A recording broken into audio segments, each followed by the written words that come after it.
So this we have discussed. The packages and packages are there, and anything that you declare public within the package, it can be accessed from anywhere. So public is accessible from all the places. Anything that you declare private, it can only be accessed within that class only in which the variable or function private function or a variable is declared. So these two rules are very clear. Like public can be accessible from all the places, private can only be accessed from only within the class in which it has been declared. Now when a member does not have an explicit access, when you explicitly do not provide a keyword, say public, private or protected, then by default it is having a default access, okay, and it is visible to subclass as well as to other classes in the same package, okay. So it is the default variable is accessible, visible in the same package. Maybe it is a subclass or maybe a normal class, but in the same package. And if you want to allow an element to be seen outside the current package, but only to the classes that subclass your class directly, then you have to declare it as protected. So these are the four what you can say the access mechanism which packages introduced for you, okay. Now let us try to clear this concept with the help of, say, a sample program. Okay, so let's say we write a class protection, okay. Let's say we write a class protection. Inside class protection we have 4 variables. First variable is n is equal to 1. We have not provided any access specifier, say private, protected or public, for variable n. So this will be having a default access specifier. This is your default access specifier. We have created one variable n underscore pri, which is a private variable of integer type, and value is 2.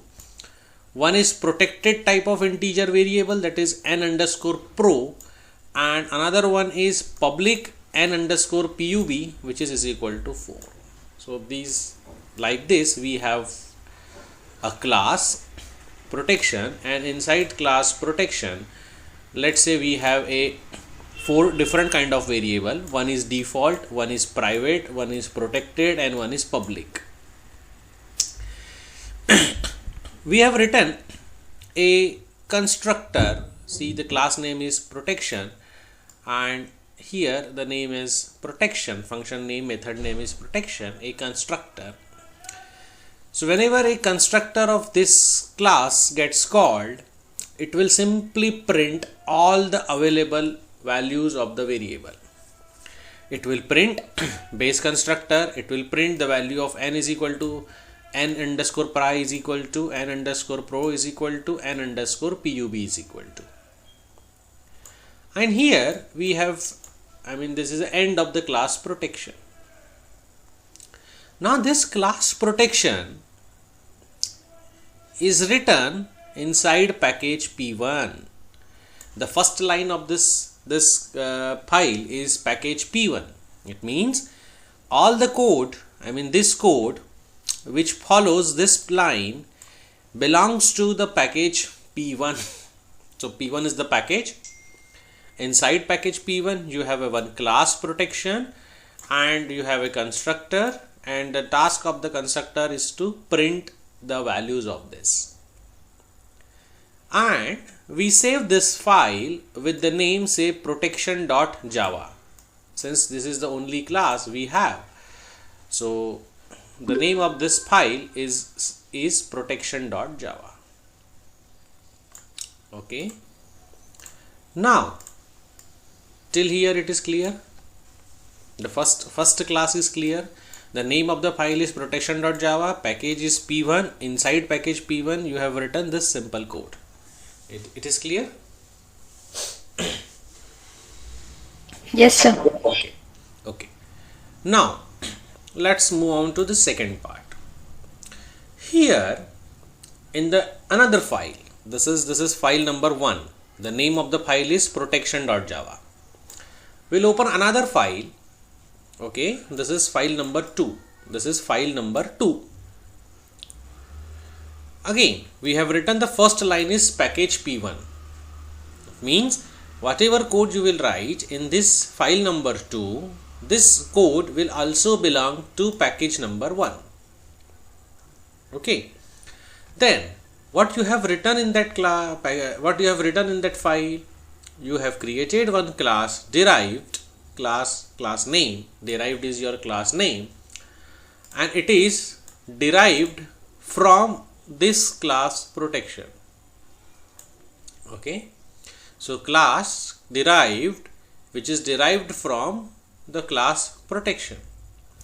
We have a derived constructor and the same 4 system.out.println statements, wherein we will be printing this derived value of n underscore pri, n underscore pro, n underscore pub. Whatever the 4 variables that we have created, we will try to print it.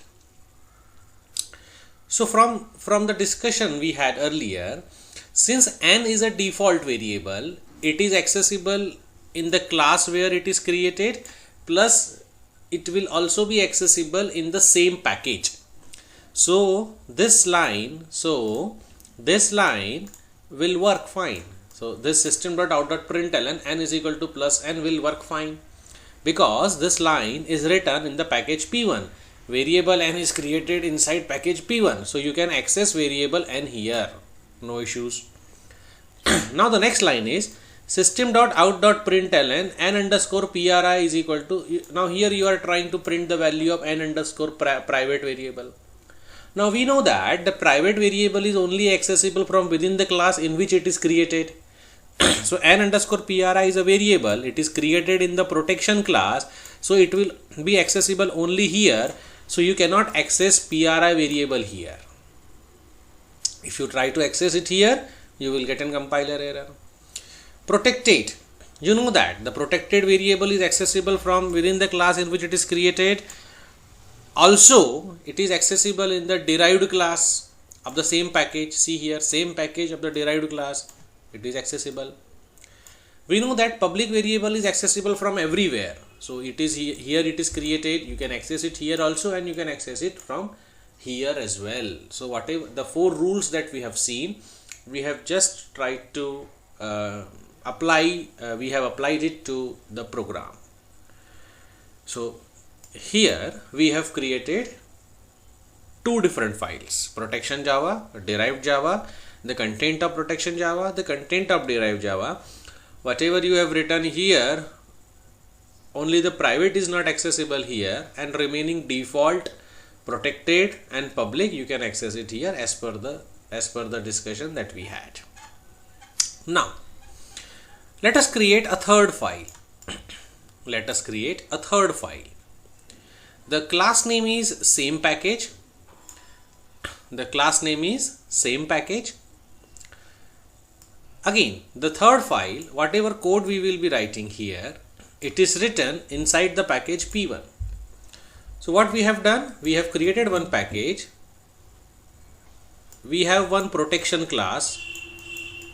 Okay, we have this derived class in the package p1, and one separate class is same package. So we have in package p1 we have 3 classes. One is protection class, we have a derived class which is derived from protection, and one is this same package class in the package p1. So here we have created an object protection p is equal to new protection, object of the class protection, and we tried to access all the 4 variables of the protection class. So default is accessible from within the same package. Yes, it is accessible. Private is accessible only within the class in which it is created. So private is created in the protection class, so private won't be accessible here. Protected is accessible from within the same package. It is accessible within the same package. Okay, and public can be accessed from everywhere. So public can be accessed from everywhere. So this is how you can have different classes in the same package, and the visibility of variables with respect to the derived class and with respect to the normal class, two normal classes of the same package. This is how we have seen. Now let us try to create, let me write here, package P1 you have created. In the package P1 you have one protection class, you have derived one derived class, and another one class is same package. Okay, this is how your package P1 looks like. Now what you did is you create another class in different file.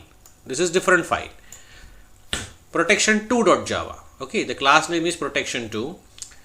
You want all this to be in package P2, so you have created one package P2. So class protection P2, protection2. So protection2 is the class. Now it is derived from protection of P1. This class is derived from this class. This is the scenario. Okay, and we have written a constructor for this class. Protection2 is the class name, protection2 is the function name, and here we try to print all the 4 values which we have created in this protection class. So default variable. So default variable is accessible from within here. If you create a default variable, so default variable is accessible from within the same class, same package only.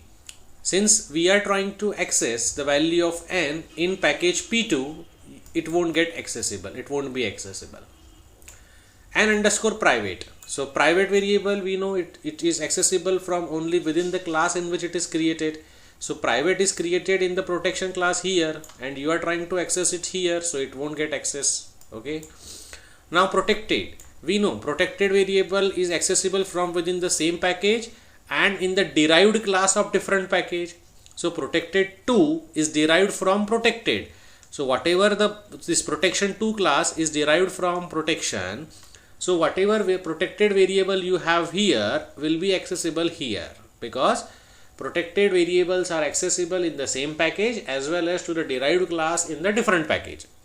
So this is accessible and public is accessible from everywhere, irrespective of the package, irrespective of the inheritance. So public is accessible here, no issues.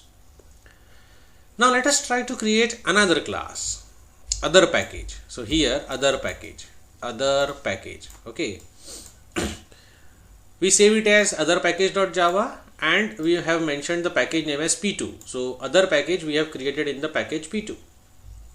In the constructor of the other package class, we create an object of this class. Okay, since we want to access variables of this class, here we create an object of this class. So how to create? P1.protection. So protection class of P1 package. P is the object name, new P1.protection. Okay, now let us try to access 4 different variables of class protection over here. So n is the default variable in the class protection. So we know default variable can only be accessed from within the same package only. So protection variable, n variable is not accessible here. Okay, correct hai. Private, we know private is accessible from within the class in which it is created. So private is n underscore pri is created here. You cannot access it here. Then protected is accessible in the same package as well as in the derived class of the different package. So you can access protected here, access protected here, access protected here, access protected here, but you cannot access protected here. So protected is not accessible. And public can be accessed from everywhere. So public is public, so it is accessible from all the places you want. Okay, so this is how we have tried to replicate all the scenarios that we have discussed. now if you want to run this code, you need a main method. Okay, if you want to run this code, you need a main method. So what you have done is, say you have written a class demo public static void main, and here we have created 2 different main methods for the package 1 and package 2. Okay, so for package 1 we have created this demo class public static void main, we have written package P1. So whatever code we have written here will belong to the package P1. Here you create an object of protection class. So the constructor of protection will get called, and constructor of protection will get called. So you can see the output, whatever output you have written here, you can see it on the screen. Then you have seen, say, derived OB2 is equal to new derived. So the constructor for the derived will get called, constructor of the derived will get called, and you can see all this thing on the screen. And if you comment it out, this line, you will see you will get an error, and if you comment this line, your code will run properly. And same package, you create an object of the same package, the constructor of the same package will get called, the constructor of the same package will get called, and you see the output, whatever is the system.out.println, whatever the values of these variables, you will see it on the screen. You comment out this code will work fine. And if you open this one, if you uncomment this one, you will see an error stating that you cannot access private variable over here. Similarly, for testing the package P2, so you have created a package P2. Inside package P2, you have created one demo class, public static void main, and since we have two classes, so we have created an object of these two classes. Okay, so when you create an object using this protection 2, so protection 2 ka constructor will be called, and you will see all these things as output. Okay, and if you comment this variable n underscore pri, your code will run, otherwise you will get a compiler error. And same is the case with this, other package object. So this is how you can have access specifiers in case of packages. Single package, two different package, inheritance in the same package, inheritance using two different packages. Okay, then how to import the packages? Okay, how to import the packages? Let's say if you want to use, say, a date package. Okay, so you need to write it like this: import space java.util.date, because date is defined within the util folder and util is here in the Java folder. There is another way of importing, say, import java.io.star. It means go within the IO folder .star. It means whatever all the files, all the packages are there, include all of them. Star indicates all of them. Okay, so import java.lang.star. If you want to import Java lang files, then import java.lang.star. Okay, so this is how you can import the packages. These are predefined packages. Okay, these are predefined packages. Let's say, for example, if you want to use the facilities of a date class, so you can write class myDate extends date, and date is defined inside the util. So before using date, you should have import statement in your program. Import java.util.star. If you don't want to write star, and if you want to import only the date, so you can write import java.util.date also. Okay, this is another way you can import, say, class myDate extends. Okay, and if you don't want to import, if you don't want to write this particular import line, you can write like this as well: import java.util.date here itself. Okay, so these are different ways by which you can say import the packages. Okay, and this is a sample code. I mean, you can go through it. So here we have created one package of my choice, say mypack. Okay, then we have created a balance class. We have two different variables, name and balance. We have a constructor written over here. We will have user will provide the values of these two variables, and we will initialize it here. Show if the balance is less than 0, system.out.println this arrow line, and system.out.println name is equal to name and $balance. Okay, something we will print on the screen. Okay, now we have created a class test balance, and in the test balance class, if I want to import this mypack, okay, so I have written import mypack.star. So whatever, see, in the mypack we have created this balance class. Okay, if there are, say, 5 classes, okay, so you will have, you can have star will import all the 5 classes. Okay, so whatever is the content, whatever the number of files in my pack folder, import all of them. Now we have written a main function, we'll create an object of the class balance and we'll show it. Okay, so this is how you can have your own package. This is how you can import your own package. This is how you can create your this is how you can import the existing packages. Okay, so with this, your section